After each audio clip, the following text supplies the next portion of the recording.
Welcome everyone to Sudbury Politics, the show. I'm Rachel Adrians here with my co-hosts Jeff McIntyre and Richard Eberhardt.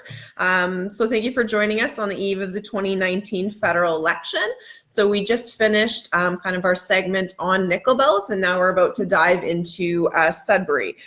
So, you know, with it being the last few hours before the votes are counted, or sorry, the last day before. It seems that there's kind of a deadlock now in the national polls. So we're just trying to figure out and analyze what that means for Sudbury.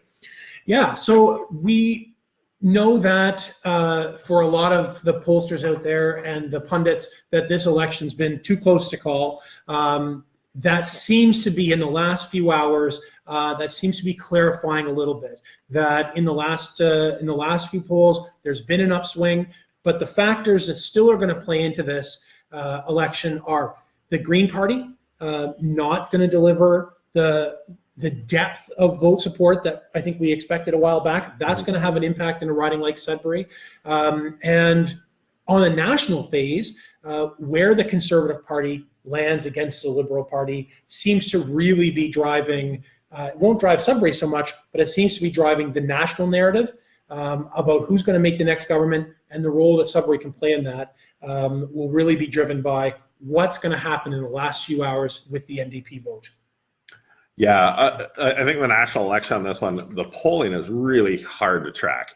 When you're looking at the polling on this one, it's so different than any other election. So all the algorithms that they're using to do seat projections are difficult. When you talk to the actual parties and say, what do your internal polling look like, which tends to be a lot more specific than the national polling, like, oh yeah, it's nothing the same. It's not even close. So I think at the end of this, you're going to see really heavy swings in a lot of ridings. You're going to see a lot of the big geographic ridings go dark blue for the Conservatives. Which isn't necessarily great because the vote efficiency there is not going to be fantastic for them. So, you know, at the end of this, what does that actually look like? It's going to be a dice roll of an election. And Rachel? Oh, if you'd like. Anything on the national side of things?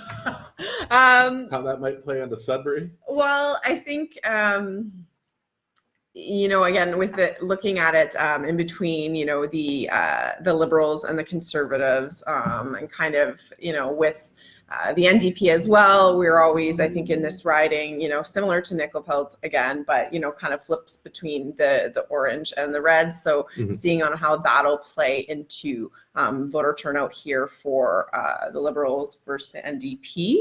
I think, you know, for a while with the NDP kind of on their surge and Jagmeet gaining popularity, I thought, you know, there would be more votes perhaps here for them. But I think now with Conservatives gaining, it getting closer nationally between Liberals and Conservatives, that I think we'll be looking at more votes for the Liberals here that way. Yeah, and I think this is one of the races where the national backdrop probably isn't going to play as much of a role.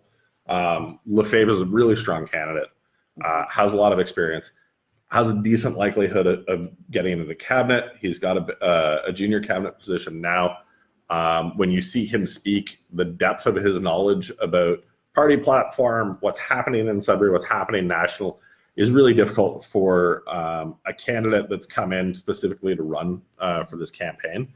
And we saw the debates. I don't think this one's going to be as close as Nickel Belt will be. Sure. And I think I think that we can dig into the reasons why that is here. I mean, of course, Sudbury has been considered a Liberal stronghold for a long time. Provincially, it flips around a little bit more, and things have shifted federally. The question that we posed to Mike Whitehouse is, you know, sort of, is the Nickel Belt or is the Sudbury riding going back to normal, where you've got a strong Liberal incumbent that can basically be counted on to win? That changed when we elected Glenn Thibeault in 2008. Is it changing back to a normal position where the Liberals are very strong no matter what happens on the federal stage? Because they did hold this riding solidly since the 1950s. makes it hard for a candidate like Pierre Saint-Amand for the Conservative Party. What is the goal of that campaign? What is it that they're hoping to see on Monday night? Because the name elected beside Pierre Saint-Amand, Conservative in Sudbury, may not be all that likely. But we met Pierre. I found him to be a charming guy, very fun to talk to. His campaign folks are, they're personable. They enjoy what they're doing.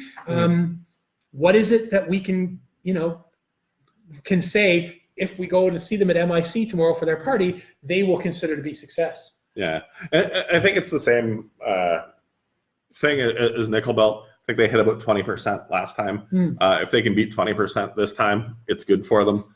I know Sudbury's been a good fundraising area for the Conservatives in the past. If they can continue those fundraising numbers locally, that's a big deal for them. But showing a strong third, I think, is what they need to do. Yeah, I think similar to Ino and saying, increasing the votes and kind of with Pierre, he's unique in the position that this is his first time running and he's new to Sudbury. So I think it will be interesting to see if that's more of an advantage that way. So I think, being new, if he is able to kind of, end up, in that third or get those votes up, that for him, to me, is a win. I think, with Nickel Belt and Sudbury, for the Conservatives being in Ontario, having Doug Ford obviously as the premier, that's playing a factor this time around. So that, again, meeting those targets will be a win for them. I'm not convinced that they're going to increase. I think that when we look back at where the winning conditions that the 2008 NDP campaign had to win over Diane Marlowe at the time, and there are lots of factors to that. One of the factors was the Conservatives did really well, and that helped to chip away at that Liberal vote. I don't think we're going to see that. I believe that probably what's going to happen is the Conservatives here are going to fall into the teens as far as their percentage returns, and not through any fault of the campaign, but it's a hard place to be a Conservative. It's a hard place to be a Conservative, first time running for Saint-Amand. And, when you're in one of these third, fourth place parties in a city like Sudbury, you need that time to develop some knowledge. Fred Slade had done it for several years. Peroni had run several elections. They had gotten to know the community. They were well known. Green Party, similar situation. I think the Green Party, it's a little bit different in Sudbury. If they can raise their numbers a little bit, Sudbury is one of those ridings on a national scale that the Green Party isn't expected to ever do well. We're known as a mining town. That environmental kind of pitch of the Green Party goes against that kind of natural knowledge. So I think one of the reasons you saw Elizabeth May visit Sudbury is because they're trying to showcase that they're wider than just this one issue, and that they still see value in things like mining or mining technologies. So, I think Bill Crumplin for them has been a fairly solid candidate, well knowledgeable, spoke well at debates. I think we ranked him the highest or second highest at the chamber debate.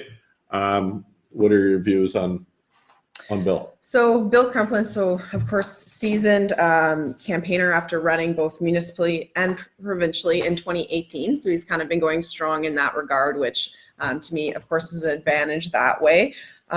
So with Bill, I think it'll be interesting to see whether or not they do get more votes in the riding, like if they do pull a bit away from the NDP potentially that way in terms of the environmental policies and that stance. I think Bill is a little more well-known in the community and just has a bit more of a personal popularity, so that might play a bit of a factor there. But yeah, that's kind of... I think that if the Greens were to hit third place in this riding, that would be a massive win for them. I don't see it in the cards just because of what sort of happened in the last couple of weeks of the campaign. I think the NDP are going to eat a lot of those votes because of their campaign's popularity in the last few days. But if they have a target, It's beating that 2008 number, which was 7% odd. If they can get it up to 10, I think there'll be some happy Green Party organizers here in Sudbury on election night. Yeah, I think for Bill, it's really increasing the votes and to promote the awareness of how many people would like to see real climate change action in Ottawa. I think that's for him is kind of get that votes up and it's sending that message. I think that's his win. Yeah. Part of it anyway. Yeah, getting a few extra votes or getting a few extra percentage in Sudbury is a storyline that the NDP or that the Green Party nationally can tell. Hey, look, like we're getting more votes in places like Sudbury, and that's a talking point they can use. But I think when we get down to it, it is between Mares and Lefebvre again in this election. I think there's a strong chance that Lefebvre has this at this point. From his personal kind of popularity. What's a win for Lefebvre? What's a bad night for Lefebvre? Well, I think Rachel. I mean, I think you will know that the organization behind Paul is robust. They're hitting their targets in as far as what they want to do on the ground. That they've obviously mobilized a lot of people. Yeah. So I imagine there's some confidence there. So, winning the riding isn't necessarily the only goal. Would that be fair to say? Yeah. So I think when it comes to Paul's campaign, so of course, as you're saying, kind of robust in terms of the actual organizing. Of course, me sitting on the riding association. Not unbiased? No. Not whatsoever. But, we have tried hard over the last 4 years to still engage in those types of activities and, connect with Sudburyans and keep Paul's face out there. So I think, and then of course into election year, the campaign, we've been door knocking for months. We've been making phone calls, doing all of that. Whereas I don't know as much if, I think maybe the NDP were a bit later in doing that, which was a disadvantage in that regard. So Paul, so winning, of course, but I think the other big piece for Paul's campaign is him being parliamentary secretary to the Minister of Natural Resources. I think if he were to win, the opportunity to kind of expand on that role going forward as an MP, he's talking a lot about electric vehicles and then, of course, different initiatives in mining around the area, Paul's been working to try and elect as well other Liberal MPs in Northern Ontario. So I think a win would be kind of building on that too. So there are different factors, I think, for Paul in addition to just winning, as you said. I think personally, if we're heading into a minority, we know that the polls kind of came to a convergence and they now might be spreading out a little bit. There might be a little bit of breathing room for the Liberal Party. Before getting into too many deep plans about cabinet roles and that sort of thing, we still need to see who the next government of Canada is. I don't think that's going to be decided in Sudbury. I think that considering that there might be a minority situation, I think that Paul Lefebvre's campaign has to do better than just placing first in the first past the post in this riding. They won with 10,000 votes last time. That's a very large plurality, and they won that with the Trudeau bump behind them. If they're not within a certain spread, maybe 2,000 votes, I think that the signal to the riding is that there is going to be interest there the next time we go to the polls, which could be as early as 18 months from now, to going a different direction. So if I'm in the Lefebvre campaign headquarters, I'm looking at those returns on election night as sending a signal to opposing parties that Paul's not going anywhere.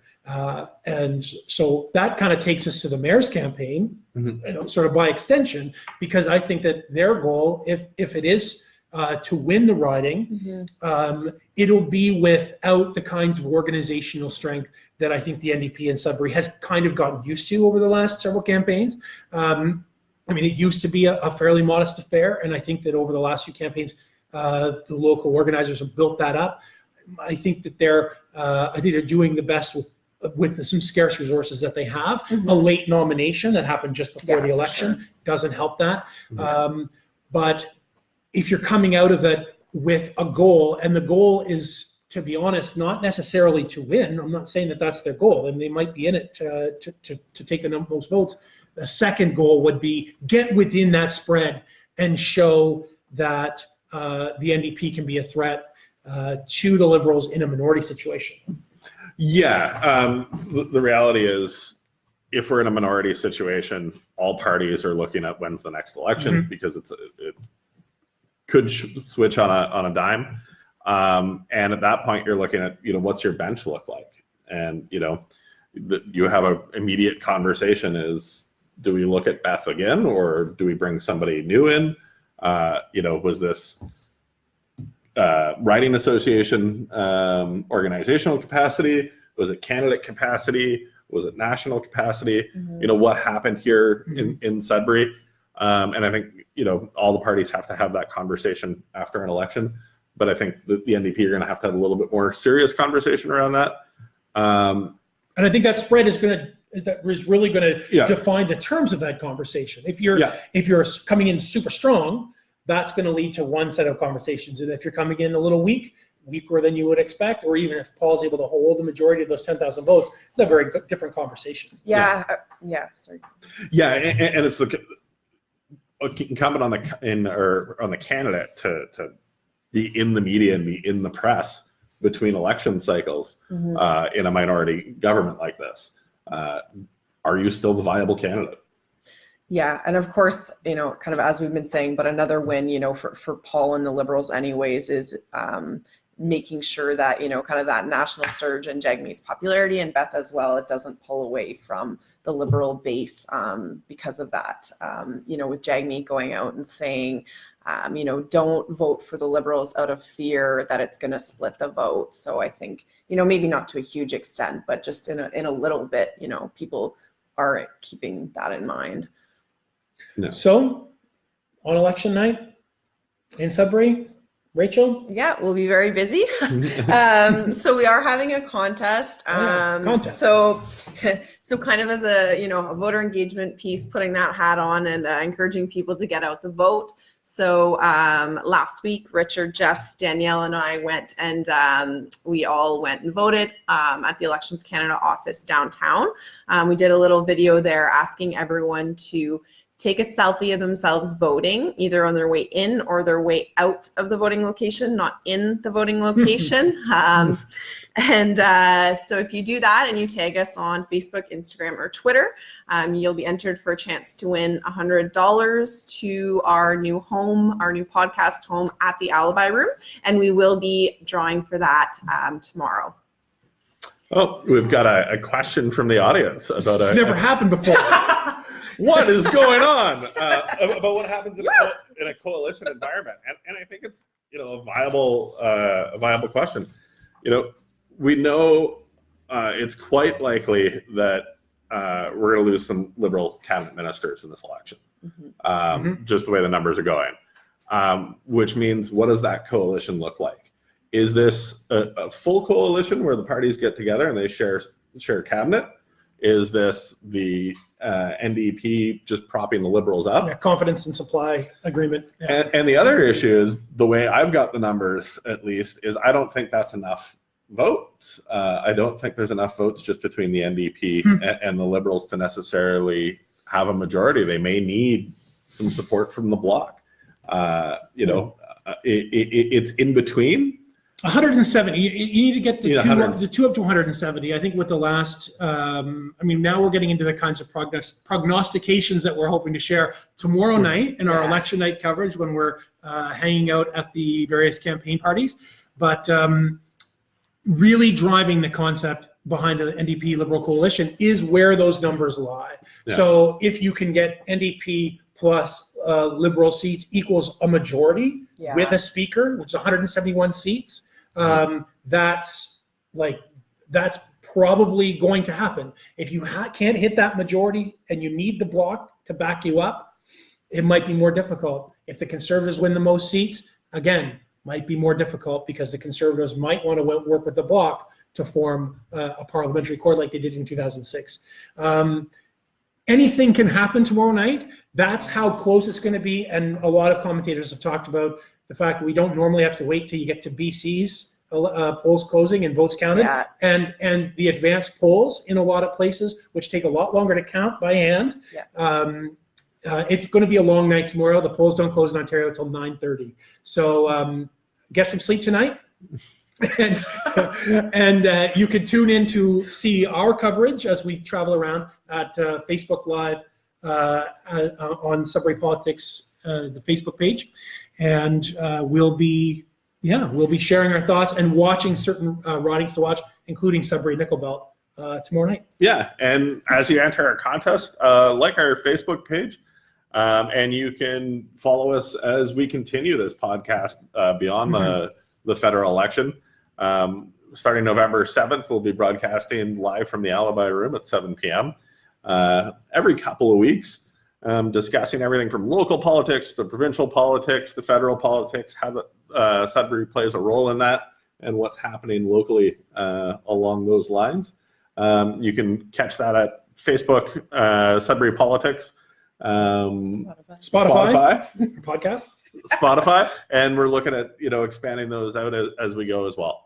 So I think we'll see you guys tomorrow night as we do the hop between the different candidates, parties, and have a little bit of chat about what this election outcome actually looks like. And if you do run into us tomorrow and you say that you have liked one of those pages, Jeff's giving out free high fives to everybody. So you have that to look forward to. See how it goes. So, remote possibility of tote bags. Very remote. If you have any other swag suggestions, please let us know. Mike Whitehouse, you're admitted from that. So from Jeff, Richard, and myself, thanks for joining us on Sudbury Politics, the show, and we hope to see you tomorrow.